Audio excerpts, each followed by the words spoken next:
Welcome back, casual gardeners. What's going on in my garden on July 23rd? Not a lot of great stuff, honestly. Let's take a look at it. It's not all doom and gloom, so at least we've got that. My biggest challenge with the summer months is that it's really easy to put off working in the garden because it's just so darn hot. It's so hot. That means that a lot of things that should have been happening in my garden actually have not been happening in my garden. I am well behind on my weeding, and I haven't been taking care of my tomatoes. So we're gonna hit those first. I'm growing my tomatoes double leader up a stake. What that means is I'm growing 2 main vines from each plant up 1 stake. And I found that in my climate and humidity situation, 2 vines up a stake is enough to keep from developing mildew on the leaves and having disease issues. I maintain decent airflow in my climate. If I do a single vine up a stake, I found that it grows too fast and I end up with tomatoes that are too high for me to really want to get up there and pick them. Every vine you let grow off the same indeterminate plant is going to kind of slow the growth of the other vines because they all share nutrients and water from the same rootstock. So if you are growing up a stake and you're doing single leader up a stake and you're like, these plants are growing too fast and getting too tall, there's a possible solution for you. So today's task is I am just going around and taking off all the suckers off my 2 main vines. I'm also going to be checking for ripeness, and I'm going to take off every tomato past breaker stage. That's super important in the summer when it's hot and watering is inconsistent, because once you're past breaker stage, your skin on your tomato is pretty much done.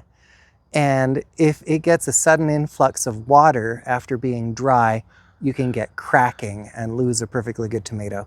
So that's a great compromise. After breaker stage, you get the same flavor, but you don't risk cracking so much, and you're less likely to see your tomatoes poached by a pest. Now that I've got my tomatoes under control, it's time to put a little work into the basil. I'm going to be pinching off the flowers, first of all. You can eat these if you want to, by the way. I think there are a lot of folks who are a little bit squeamish about eating basil flowers. I don't see why. They taste like basil. If the growth has gotten a little older, it might be kind of woody. A lot of folks seem to think that because basil is aromatic, it'll repel pests. I can tell you from experience that that just isn't so. You can see actually in the video that most of my basil plants have been chewed on by grasshoppers, who I imagine would say it's absolutely delicious. Picking off the tips of the branches periodically is going to encourage bushy growth. I only have 4 basil plants growing between my tomato plants, and this is how much I picked that I didn't discard because it wasn't woody. So now I'm gonna have to find something to do with this. My favorite things to do with the basil that I have to pick just to keep the basil looking good and growing right, you can make pesto with it. I like to cook it into my sourdough bread. It tastes amazing. You can add it to homemade sauces. I think there's some mixed drinks actually that include basil. I don't know, I'm gonna edit in the name of a mixed drink that includes basil. It's a nice problem trying to figure out what to do with a bunch of fresh basil. And I found that 4 plants is more than enough for me in my garden. Now that I've gotten this bed under control, let's just kind of take a look and see what a well-maintained tomato bed looks like in my opinion. So everyone's tied up to my stakes. My basil's pruned back a little bit, and unfortunately my nasturtiums have been really struggling this year.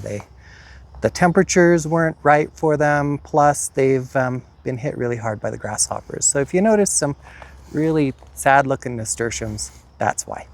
I thought I'd just show you this really quick because it's quite interesting. These are the same type of plant, and I planted 3 seeds in each spot.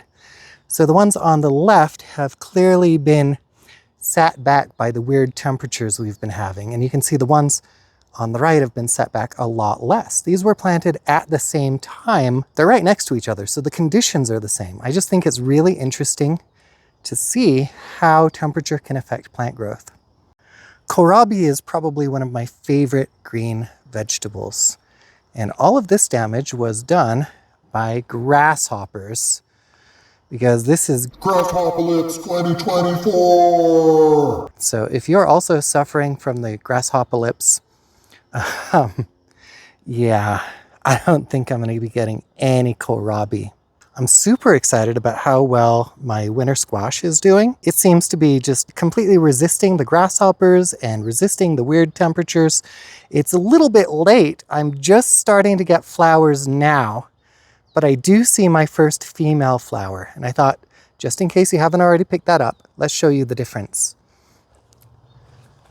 So this right here is a male flower. How do I know? Well, I'll show you. I know because this right here is a female flower. And if we look back behind the inflorescence, you can see the actual ovaries of the female flower right there. This is the part that's going to develop into the squash. Now you can tell the difference between a male and a female flower. The females are what's going to give you fruit. So far, out of all of these squash plants, I've got one fruit that isn't even technically started yet. I'm still super excited because I love, this is butternut squash, my favorite. You can also see that my watermelons are doing pretty well despite Grasshoppalypse 2024. In fact, look at this. This is not a pollinated flower. This is fruit. So this is really great. What are my tips for growing watermelon? Well, I planted the seeds, got distracted, wandered off, and here we are. Look at all these flowers. Most of these are male flowers though, I'm seeing. A lot of plants will respond to high temperatures by cranking out more male flowers because they just don't want to commit all that energy to more fruit while they're dealing with the heat. And I think that's what we're seeing here.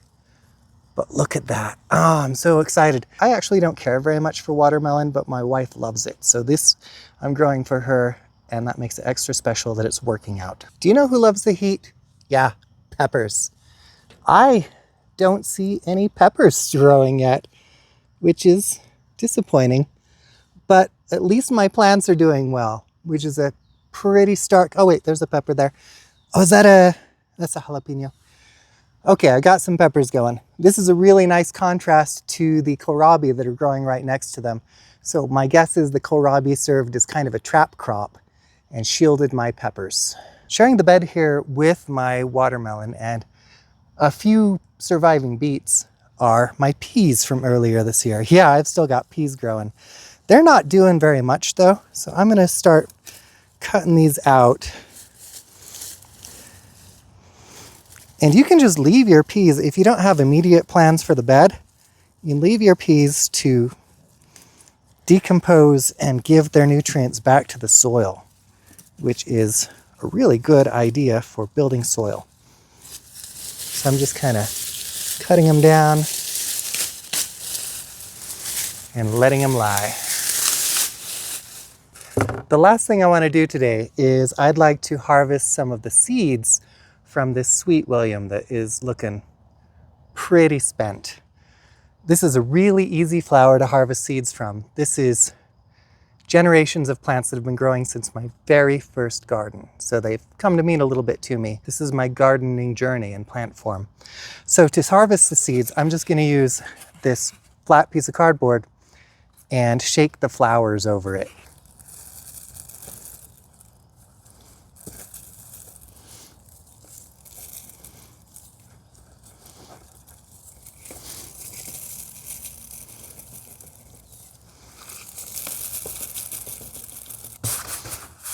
All right, so I don't know if you can see this. This is just from a few of the flower heads. It's super simple to collect. They're going to be really good at self-seeding as well.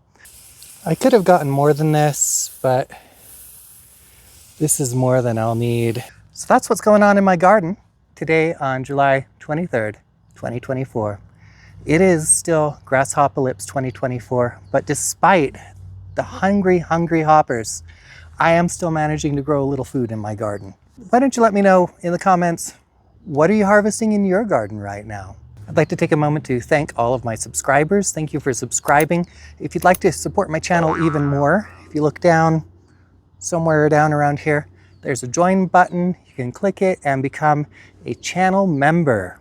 As always, thank you for joining me here in my garden. I hope you have a wonderful time in your own.